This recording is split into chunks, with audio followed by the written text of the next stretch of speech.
लोकमान्य टिळक जीवन गौरव पत्रकारिता पुरस्कार ज्यांना आपण आज दिला ते ज्येष्ठ संपादक आदरणीय उत्तम कांबळेजी,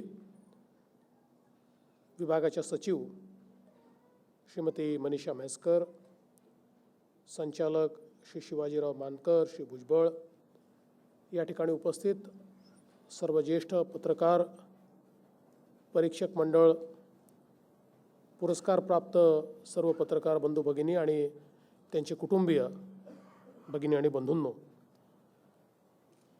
आज मला या गोष्टीचा आनंद आहे की बऱ्याच वर्षानंतर वेळेत हे सर्व पुरस्कार या ठिकाणी आपण देऊ शकलो. आणि याही गोष्टीचा आनंद आहे की 17 महिन्यांमध्ये 5 वर्षाचे पुरस्कार देण्याची संधी ही मला मिळाली. पण 5 वर्ष मला पूर्ण राज्य करू द्या, नाहीतर फास्ट ट्रॅकिंगमध्ये झालं. आता तुमचं 5 वर्षाचे पूर्ण झाले, आता आवश्यकता नाही. खरं म्हणजे राज्य शासनाच्या वतीनं ही जी सर्व पुरस्कार या ठिकाणी दिले जातात, एकतर ज्यांच्या नावाने ही सर्व पुरस्कार दिले जातात ती सर्व पत्रकारितेच्या जगतातील श्रेष्ठ मंडळी, ज्यांनी समाजाला, देशाला दिशा देण्याचं काम केलं, ज्यांनी सामाजिक आर्थिक सुधारणांमध्ये अत्यंत मोलाची कामगिरी केली, अशा सर्व व्यक्तींच्या नावानं वेगवेगळे पुरस्कार आपण या ठिकाणी देतो. आणि साहजिकच हा पुरस्कार ज्यावेळेस प्राप्त होतो त्यावेळी आपली सर्वांची जबाबदारी देखील तेवढीच वाढते. कारण पुरस्कार प्राप्त करणं हे तर सोपं नसतंच, पण एखादा पुरस्कार प्राप्त झाल्यानंतर त्या पुरस्काराने आपल्याबद्दल ज्या अपेक्षा उंचावलेल्या असतात त्या अपेक्षांना पात्र होणं ही देखील एक मोठी जबाबदारी या पुरस्काराने आपल्या सर्वांवर या ठिकाणी येत असते. आणि म्हणून मला विश्वास आहे की जी अपेक्षा कांबळे साहेबांनी व्यक्त केली, आणि केवळ अपेक्षाच व्यक्त केली नाही तर जो निर्धार त्यांनी केला की पुरस्कार थांबण्याकरता नाही आहे, गौरव हा थांबण्याकरता नाही आहे, ते काही अंतिम साध्य देखील नाही आहे, तर पुरस्कार मिळाल्यानंतर केलेल्या कामाचं सिंहावलोकन करायचं, काय राहून गेलं याचा एकदा विचार करायचा आणि पुन्हा नव्या ध्येयाच्याकडे वाटचाल करायची, ही खरी या पुरस्काराच्या पाठीमागची भूमिका आपली सर्वांची असेल हा विश्वास मी मनातनं व्यक्त करतो. आपल्या लोकशाहीमध्ये आपण नेहमी असं सांगतो की माध्यमांची महत्त्वपूर्ण भूमिका आहे, आणि गोष्ट देखील खरी आहे की या लोकशाहीवर जेव्हा जेव्हा अडचणी आल्या, संकट आली, त्यावेळी माध्यमांना अतिशय महत्त्वपूर्ण आणि निर्भीड अशा प्रकारची भूमिका ही पार पाडलेली आपण सगळ्यांनी बघितली. आणि आज ज्यावेळी भारत आणि इंडिया असा विषय कांबळे साहेबांनी मांडला, त्याचवेळी ज्याला चांगल्या शब्दामध्ये प्रोफेशनलिझम म्हणतात, त्या प्रोफेशनलिझमचा अतिरेक हा देखील समाजातल्या सर्व अंगांमध्ये आपल्याला पाहायला मिळतो. आणि त्या प्रोफेशनलिझममध्ये माणुसकी हरवली, जाणीवा हरवल्या, संवेदना हरवल्या, आणि आपण केवळ न्यूजपुरतं उरलो. तर मला असं वाटतं की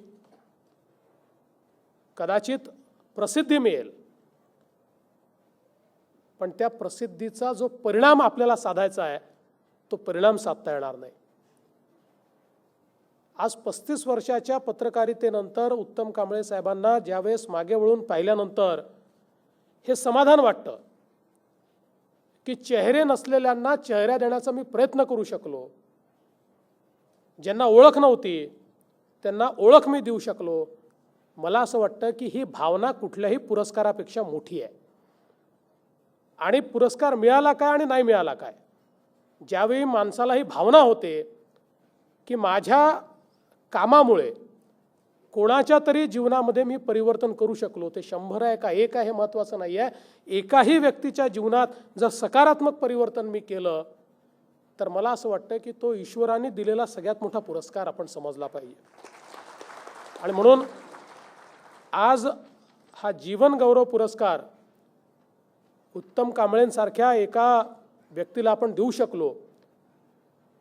त्यांच्या कवितांमध्ये किंवा त्यांच्या लेखांमध्ये किंवा त्यांच्या कादंबऱ्यांमध्ये त्यांच्या पुस्तकांमध्ये अनेक नायक असतील, नायिका असतील, पण आपल्या जीवनामध्ये जगत असताना विपरीत परिस्थितीतनं उभं राहून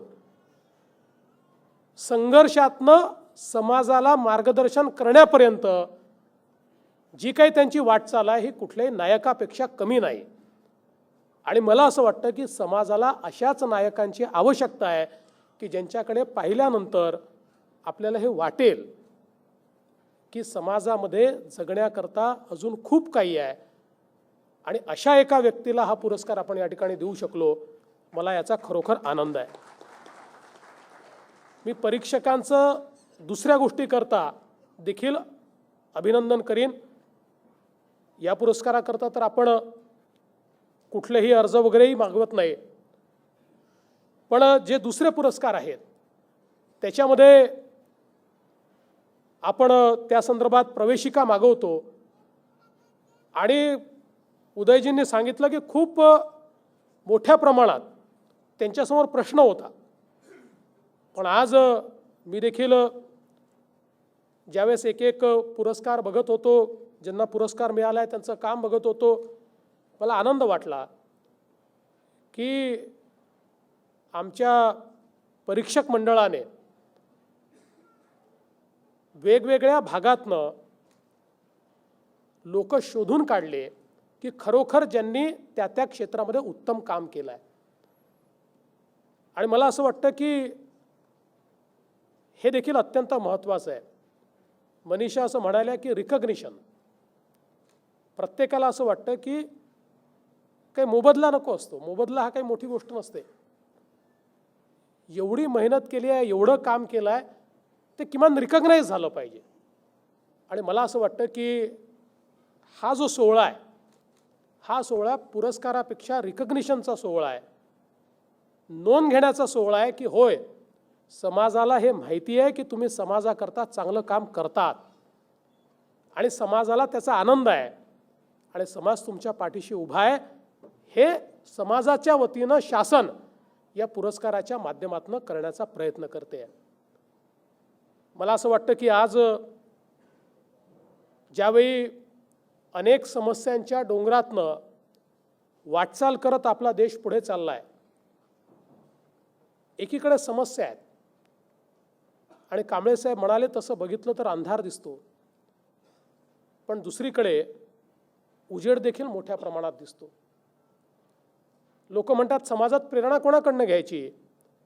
मी असं म्हणतो आपल्या बाजूला बघा, इतक्या छोट्या छोट्या लोकांमध्ये प्रेरणा देण्यासारख्या इतक्या मोठ्या मोठ्या गोष्टी घडतात.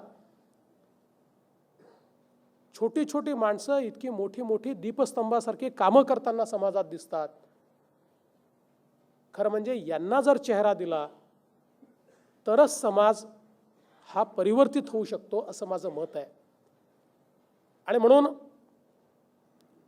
या संपूर्ण इंडिया आणि भारत यांच्यातली जी दरी आहे ती जर कमी करायची असेल तर मला आठवतं की चाणक्य एक सिरियल होती आणि त्या सिरियलमध्ये एक चाणक्याच्या तोंडी वाक्य होतं. मी अनेक वर्ष ते वाक्य अनेक ठिकाणी सांगतो कारण ते मला फार प्रेरणा देतं. चाणक्य असं त्या सिरियलमध्ये असं म्हणतो कि इस राष्ट्र की जितनी दुर्दशा दुर्जनों की दुर्जनता से नहीं हुई उतनी सज्जनों की निष्क्रियता से हुई है।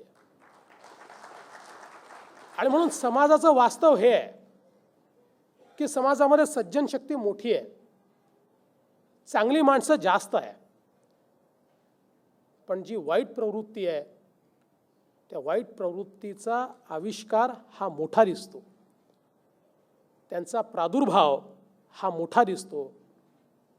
आणि ही जी सज्जन शक्ती आहे याचा संचार हा आपल्याला कमी दिसतो। मला असं वाटतं की जोपर्यंत सज्जन शक्तीचा संचार आपल्या लेखणीतनं पुढे येणार नाही, तो जोपर्यंत वाढणार नाही, तोपर्यंत समाजाची ही दिशा जी आपल्याला बदलायची आहे ती आपण निश्चितपणे बदलू शकणार नाही। आणि म्हणून मला विश्वास आहे की आपण सर्व लोक आपल्या या लेखणीच्या माध्यमातून किंवा आता केवळ लेखणी राहिली नाही, आपला कॅमेरा आहे, आपला सोशल मीडिया आहे, या प्रत्येक अभिव्यक्तीच्या साधनातनं समाजामध्ये काहीतरी सकारात्मक घडवण्याचा प्रयत्न करू। माझं तर मत असं आहे की शक्य झालं तर आपल्या कामामध्ये आपण 3 भाग केले पाहिजे। 100% जे काम आपण करतो त्यातलं 35% हे आपण टीकेला दिलं पाहिजे, त्यातलं 35% हे चर्चा आणि मार्गदर्शनाकरता ठेवलं पाहिजे, आणि 30% जे काही समाजात चांगलं होत आहे ते समाजासमोर आणण्याकरता ठेवलं पाहिजे। असं जर विभाजन आपण केलं, कारण टीकेशिवाय लोकशाही जिवंतच राहू शकत नाही, त्यामुळे टीका केलीच पाहिजे, पण त्यासोबत चर्चा आणि मार्गदर्शन हेही लोकशाहीचं अंगभूत अशा प्रकारचं एक ही आवश्यकता आहे, आणि म्हणून तीही झाली पाहिजे। आणि हे सगळं होत असताना लोकांच्या मनामध्ये जर आपल्याला होप जिवंत ठेवायची असेल, शेवटी जोपर्यंत हा विश्वास मनामध्ये राहत नाही की हे बदलू शकतं, बदलत आहे, तोपर्यंत समाज ते बदलण्याचा प्रयत्नही करत नाही। आणि म्हणून 30% का होईना आपण ही जी होप आहे, हा जो बदल आहे, हा जर समाजापुढे आणत राहिलो तर मला असं वाटतं की अधिक प्रेरणादायी कार्य आपण या ठिकाणी करू शकू। मी आज या निमित्ताने आपल्या सगळ्यांना शुभेच्छा देताना या ठिकाणी मी आज विचारलं की आपण हे पुरस्कार देतो, तर या पुरस्कारामध्ये ही राशी 41,000 अशी मधली राशी काय, म्हणजे 21,000 51,000 असं आपण ऐकलं होतं, तर मला यांनी सांगितलं की 21,000 होती ती 20,000 वाढवली म्हणून 41,000 झाली। मला असं वाटतं की थोडंसं असा ऑड फिगर ठेवण्याच्या ऐवजी यापुढे आपण ती 51,000 अशा प्रकारे ती राशी या ठिकाणी केली पाहिजे। आणि या निमित्ताने सगळे पत्रकार आले आहेत, पत्रकारांच्या अनेक कार्यक्रमांमध्ये मला जाण्याची संधी मिळते, साहजिकच पत्रकारांच्या प्रश्नांवर सातत्याने त्याच्यात चर्चा होते, विविध संघटनांची चर्चा होते। आता या ठिकाणी 3 अध्यक्ष तर मला बसलेलेच दिसत आहेत, अप्पा आहे, यदू आहे, आमचे आठवले साहेब आहेत। त्याच्यामुळे मी एवढंच सांगतो की पत्रकारांना सन्मानाने जगता यावं, त्यांची सामाजिक सुरक्षा आणि व्यक्तिगत सुरक्षा या दोन्ही गोष्टींची जपणूक व्हावी, याकरता राज्य शासन कटिबद्ध आहे। काही निर्णय आपल्यासोबत बसून आम्ही घेतलेले आहेत, काही निर्णय आम्ही घेण्याच्या वाटेवर आहोत, आणि मला विश्वास आहे की माझ्याच मुख्यमंत्रीपदाच्या काळात आपल्याला अपेक्षित सगळे निर्णय हे मी घेऊ शकेन, हा विश्वास या निमित्ताने व्यक्त करतो। पुन्हा एकदा आपल्या सगळ्यांना मनपूर्वक शुभेच्छा देतो।